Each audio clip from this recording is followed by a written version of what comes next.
Բարոն Վարուժան Գեղամյանին, համեցեք պարոն Գեղամյան։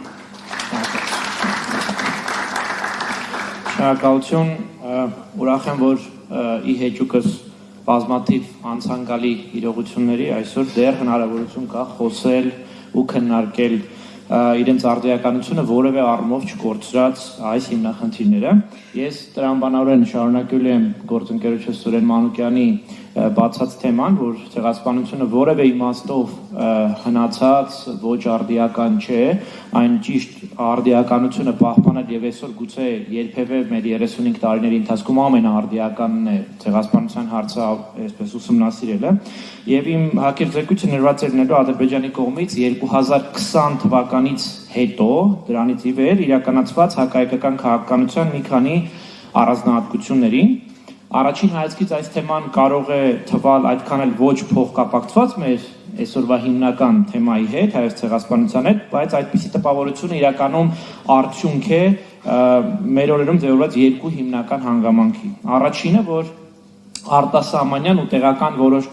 գործիչներ, ինչպես նաև մեդիա, վերլուծական շրջանակներ ավելի հազվադեպ են որակում Ադրբեջանում ու Ադրբեջանի կողմից իրականացված գործողությունները որպես հակահայկական։ Պարզ բառերով ասած, իրերը իրենց անուններով չեն կոչում։ Ինչն էլ իր հերթին պայմանավորված է երկրորդ գործոնով, որը հիմա կհիշատակեմ, ու սրա ամենավառ օրինակը բառացիորեն 2 օր առաջ հերթական անգամ տեսա, երբ որ Հայաստանի Հանրապետության արտգործնախարարությունը օրինակ իր պաշտոնական խոսույթում ռազմագերիների փոխարեն օգտագործում է հետևյալ ձևակերպումը՝ Ադրբեջանում պահվող անձինք։ Այդտեղ ոչ մի թվում է թե բան չկա, այդպես վատ բան չկա, շատ մեղմ ասած, շատ մեղմ ձևակերպում է։ Երկրորդ պատճառը հիմնական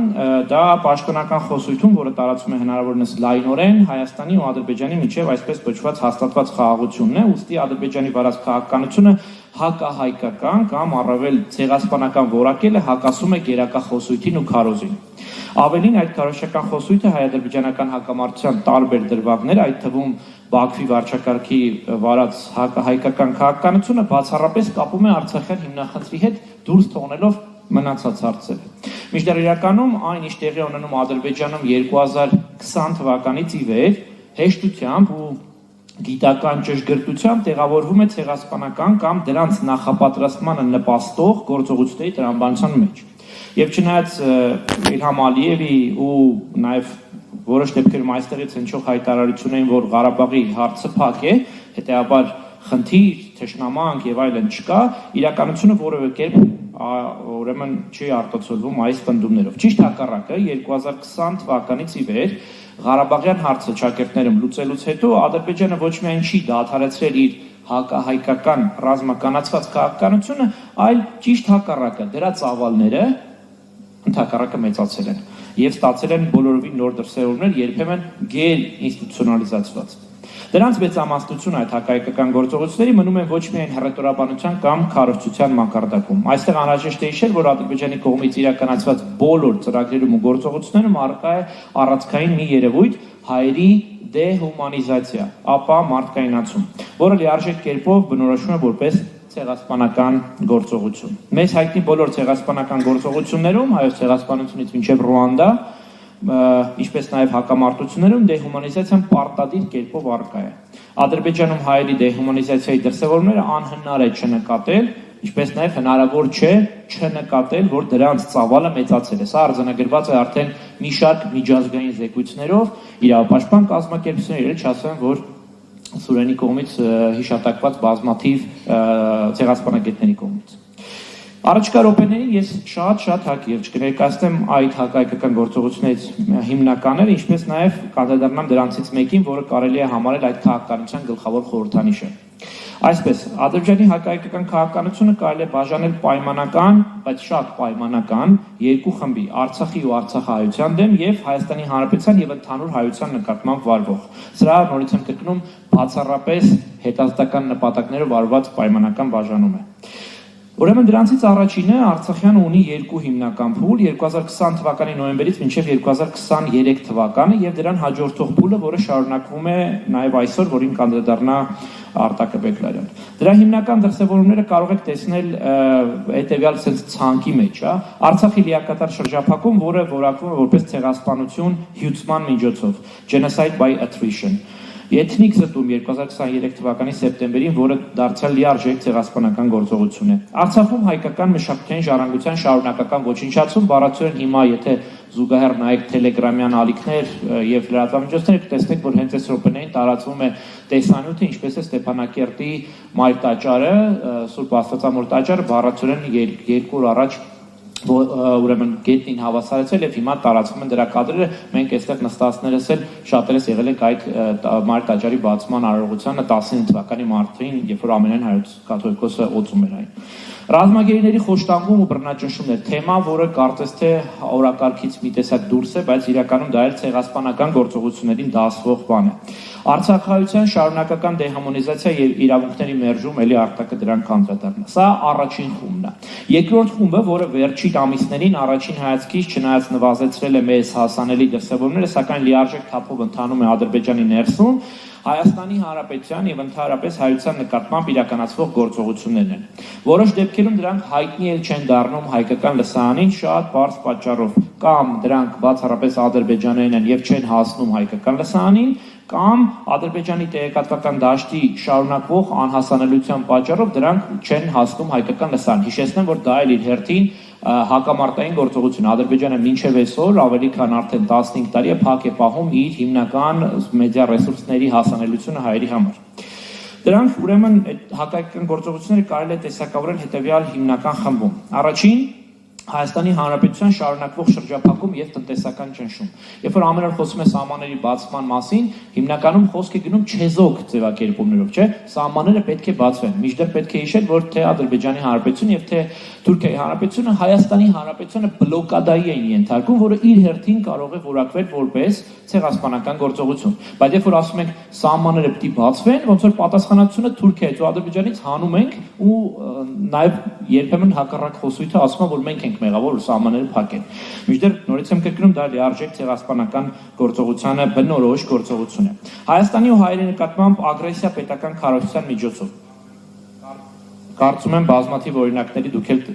ծանոթ եք։ Պարտադրանքի լեզու բանակցություններում շարունակվող ատելության խոսք եւ քսենոֆոբիա պետական քարոզության միջոցով։ Հոգեբանական ճնշում հայության վրա, սա հաճախ չի նկատվում, բայց իրականում մասնագետները որակում են դարձյալ որպես ուրեմն ագրեսիվ գործողություն, երբ օրինակ Իլհամ Ալիևը պարբերաբար կրկնում է, որ հայերը արժանի չեն պետություն ունենալու, հայկական պետությունը այն է, ինչ որ կոչվում է failed state եւ այլն, տապալված պետություն եւ այլն։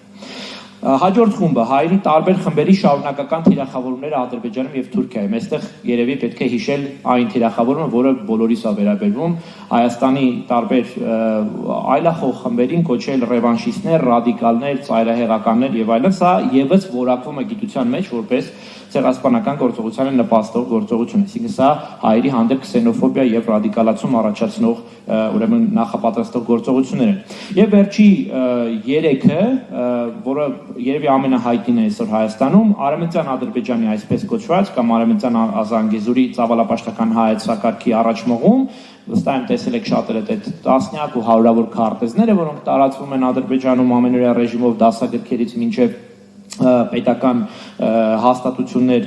եւ վերջապես դրան շարունակող Զանգեզուրի միջանց կոչվող ծավալապաշտական ծրագիրը։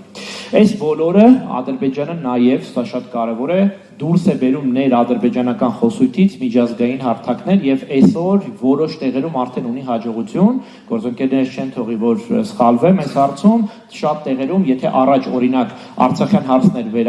ձևակերպվում որպես անգլերեն ասում են դրան disputed territory, այսինքն վիճարկելի տարածք, այսօր օրինակ Սյունիքն են արդեն որոշ տեղերում կոչում disputed territory, որպես վիճարկվող տարածք։ Այսինքն սա այն աշխատանքի արդյունքն է, որ անում է Ադրբեջանը, պարբերաբար նշելով, որ այս տարածքում եւս կան խտրահարույց, պատսեփականության եւ այլ նմանատիպ ուրեմն հարցեր։ Սա բնականաբար ոչ ամբողջական ցանկն է, այս խմբավորումը կարելի է ենթատեսակների, խմբերը կարելի է ենթատեսակների բաժանել,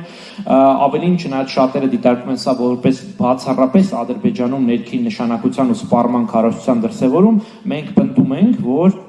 գործ ունենք ոչ թե ուղղակի քարոզչության, այլ դրան զուգադրվող իրական գործողությունների հետ։ Սրանք քաղաքագիտության մեջ կոչվում են հետևյալ տերմինով policy in action, այսինքն քաղաքական ծրագիր գործողության մեջ։ Այս իմաստով բավական է բերել մեկ օրինակ, այսպես կոչված Արևմտյան Ադրբեջանի քարոզչությունը, սա ոչ միայն քարոզչություն է, խոսք, չնայած մասշտաբներն ինքնին հուշում են, որ այդ մասշտաբով չի կարող ուղղակի խոսք լինի, այլ իրական գործողություն։ Եթե նայեք այսօր Հայաստանի Հանրապետության միջազգայինորեն ճանաչված տարածքում ադրբեջանական զինված ուժերի կողմից գրաված տարածքների քարտեզը եւ այն համադրեք Ադրբեջանում տարածվող այսպես կոչված Արևմտյան Ադրբեջանի քարտեզի հետ,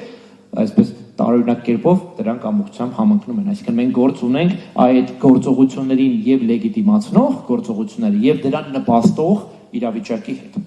Այսպիսի օրինակները շատ են, կարելի է խոսել էլի Զանգեզուրի միջանցք կոչվածի, Հայաստանի Հանրապետությունում այսպես կոչված ադրբեջանցիների վերաբնակեցման եւ այլ նմանատիպ գործողությունների մասին, որոնք նորից եմ ասում, միայն քարոզություն չէ։ Եվ վերջում, ուզում եմ ներկայացնել հակահայկական քաղաքականության հիմնական խորհրդանիշը, ցավոք այստեղ ցուցադրելու հնարավորություն չունենք, բայց շատերը հավանաբար տեսել են խոսքը այն հետևողական կերպով կերտված խորհրդանիշի մասն է, որ Ադրբեջանում կոչվում է Դեմիր Յումրուխ, թարգմանաբար երկաթե բռունցք, դա կերտվել է իշխանությունների կողմից դեռևս 20 թվականի պատերազմի ընթացքում, երևի շատերը հիշում են այն ցավալի կադրը, երբ որ Ալիևը այսպես բռունցքը օդ էր բարձրացնում, դա 2020 թվականի նոյեմբերից հետո Ադրբեջանում վերածվել է պետական սիմվոլի, այդ սիմվոլի շուրջ կառուցվել է մի ամբողջ միֆ, նարատիվներ, խոսույթներ, այդ սիմվոլի շքանշան կա, այդ սիմվոլը այժմ հանդիս է գալիս ադրբեջանական դասագրքերի, շապիկներին եւ տիտղոսաթերթերին, այդ անունով կան ուրեմն փողոցներ եւ այլն, եւ այդ բոլորը հուշում է, որ գործ ունենք կերտվող պետության կողմից կերտվող սիմվոլի հետ։ Եվ եթե նայեք ու վերլուծենք այս սիմվոլը, կտեսնենք, որ այն ամբողջությամբ հակահայկական սիմվոլ է, որը առաջին հերթին ուղղված է հասարակությունը մոբիլիզացնելու հայերի դեմ։ Այսպիսով, ամփոփելով, անհրաժեշտ է նշել, որ Ադրբեջանի վարած այս հայկական քաղաքականությունը հիմնված է ոչ միայն արտաքին անվտանգային ու աշխարհքաղաքական տրամաբանության վրա, այլ էական է նշել, որ հակահայկականությունը ադրբեջանական դեռ ձևավորվող ինքնության առանցքային բաղադրիչն է։ Ուստի այն ոչ միայն չի կարող հեռացվել հանրային խոստումից, այլ ճիշտ հակառակը ավելի մեծացել է։ Ավելին դա հակահայկական քաղաքականության ուրեմն դառնում է այսպես հիմնական խորհրդանիշը։ Եվ դժվար է պատկերացնել, որ այսպիսի իրադրությունում նույնիսկ ստորագրված փաստաթղթերը, որոնք մեծ կասկածի տակ է, կարող են փոխել Ադրբեջանում ամեն օր կերտվող այս իրականությունը, որն ակնհայտորեն ունի ցեղասպանական բնույթ, այլ ոչ թե խաղաղության։ Համոզված եմ, որ այս իրականությունը պետք է ընկած լինի Հայաստանի Հանրապետության կողմից մշակվող քաղաքականության ու վարվող քաղաքականության հիմքում։ Եվ միայն դա կարող է օգնել խուսափել բառից բուն իմաստով նոր ցեղասպանություններից։ Շնորհակալություն։